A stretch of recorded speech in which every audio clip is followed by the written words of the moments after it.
আসসালামু আলাইকুম ভিউয়ার্স, আজকে আমরা চলে যাচ্ছি মুন্সিগঞ্জের বজ্রচৌগনি গ্রামে একজন বিখ্যাত মানুষের জন্মস্থান দেখতে,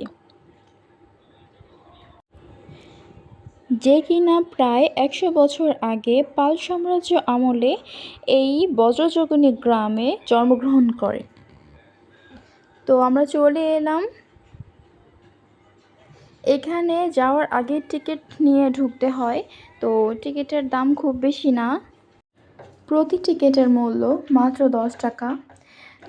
এখানে এক পাশে টিকিট নিচ্ছিল আর আমি অন্যদিকে ভিডিও করছিলাম। তো বাইরের দিকটাও খুব সুন্দর, দেখুন, মানে যে ভেতরে একটা ফুলের গাছ, সেটা বাইরে কি সুন্দরভাবে ছড়িয়ে গেছে। তো আমরা ফাইনালি প্রবেশ করলাম। এখানে ঢুকেই হাতের বাঁ পাশে এটাকে দেখছিলাম, আসলে মানুষ কত নিখুঁত করে কাজ করতে পারে। তো এটা খুব নিখুঁত ছিল, প্রতিটা যে মূর্তি খুব নিখুঁত করে বানিয়েছিল। তো এখানে আরও অন্যান্য অনেক মানুষ ছিল, অনেক মানুষের কোলাহল ছিল।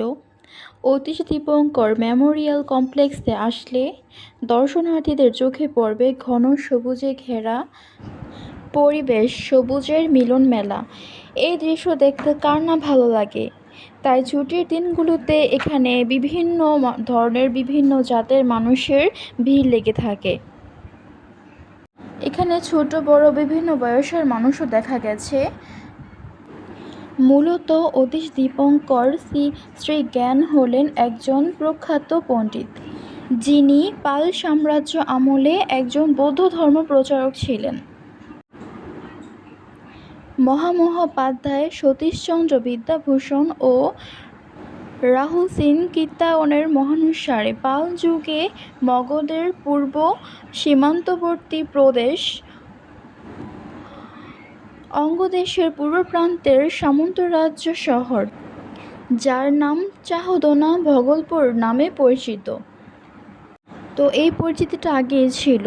চলুন এখন জেনে নেই অতীশ দীপঙ্কর শ্রী জ্ঞান অর্জনের কিছু তথ্য।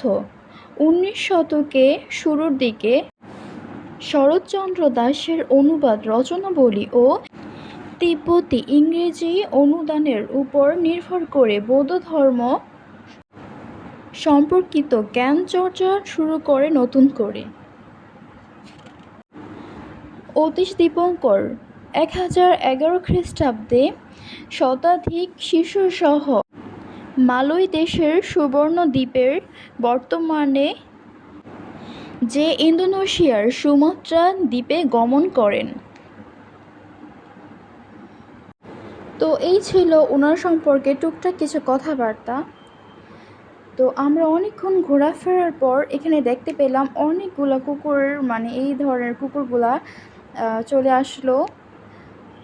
তো ওনারা এইগুলাকে মানে পোষা প্রাণী হিসাবে পালন করেন। তো আমি এক ফাঁকে দেখছিলাম যে আসলে ভিতরটা কেমন, কিংবা যাব কি না, চিন্তা করছিলাম যে আসলে যাওয়া যাবে কি না, কিংবা যাব কি না। তো ভিতর থেকে আসলে দেখতে মনে হচ্ছিল একবার গিয়ে দেখা গেলে ভালো হতো, এরকম মনে হচ্ছিল।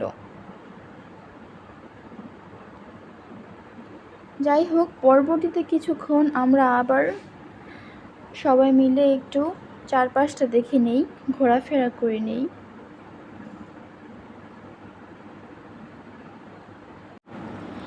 তো এখানে অন্যান্য অনেক বাচ্চা ছিল, তার সাথে আর কি আমার ছেলে মেয়েরা খুব এনজয় করছিল এই যে পরিবেশটা। এখান থেকে ওখানে, ওখান থেকে এখানে, মানে প্রতিটা জায়গায় দৌড়াদৌড়ি করছিল। তো যতই দৌড়াদৌড়ি করুক, আসলে ঘুরে ফিরে ওইখানে যে কুকুরগুলো আছে, তো ওদের কাছে গিয়ে ওর আটা জমাচ্ছিল।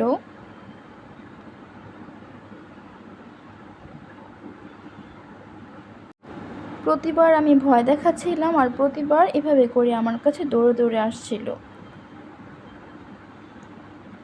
তো এই কুকুরটাকে কিন্তু দেখতে ভালোই লাগে, এবং গেটের সামনে যে একটা লাল, মানে এটা কী বলে, ব্রাউন কালার কুকুরটা, ওটাও কিন্তু দেখতে খুবই ভালো।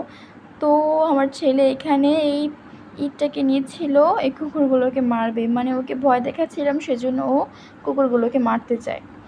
তো পরবর্তীকালীন সময়ে আমার এই ব্যাপারটা খুব ভালো লাগে, ব্যাপারটা খুব এনজয় করি যে আমার মানে ছেলে এটাকে পোষ মানিয়েছে।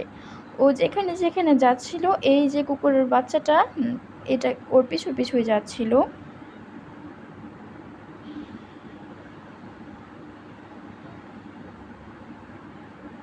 তো যাই হোক, ফাইনালি ও ওখান থেকে চলে আসে। তো এখন এই সময় আমরা আর কি সিদ্ধান্ত নেই যে একটু ভেতরে গিয়ে দেখা যাক আসলে ভেতরের পরিবেশটা কেমন, মানে ওনারা কিভাবে করে আর কি এইগুলোকে শ্রদ্ধা ভক্তি করে, কিভাবে রাখে। তো এগুলোকে দেখার খুব ইচ্ছা হচ্ছিল। তো সেজন্য আমরা চলে যাব এখন। এইটার মন্দির নিশ্চয়ই এটা, তো মন্দিরের ভিতরে আমরা চলে এলাম।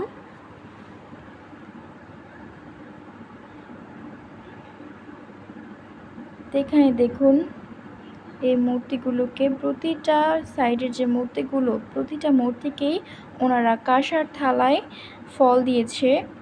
এটাকে কি বলে, ওনারা বলছিল উৎসর্গ করেছে, তো এটা আর কি দিয়েছিল।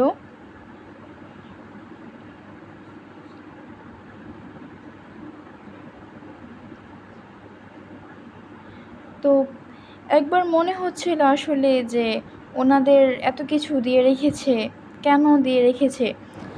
এগুলো আমার মেয়েও খুব আমাকে প্রশ্ন করছিল। তো এটা নিয়ে আসলে বলার কিছুই নাই, যার যার ধর্ম তার তার কাছে বিশেষ, তার তার কাছে খুব গুরুত্ব আর কি।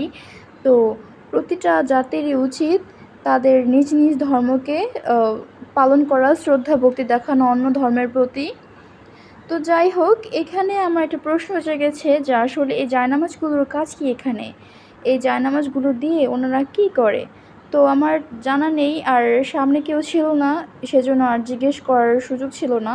তো আপনারা কেউ জানলে অবশ্যই কমেন্টে জানাবেন।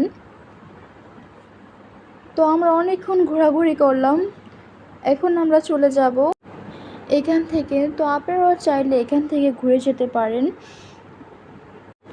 বৌদ্ধ ধর্মের কিছু তথ্যাবলী সম্বন্ধেও আপনাদের ধারণা থাকবে। তো এর ওই যে পেছনে একটা বিল্ডিং ছিল, সেখানে কিন্তু একটা লাইব্রেরি ছিল, আমাদের আর যাওয়া হয় নাই। তো আজকের মতো এই পর্যন্তই। আপনারা সবাই ভালো থাকবেন, সুস্থ থাকবেন। আল্লাহ হাফেজ।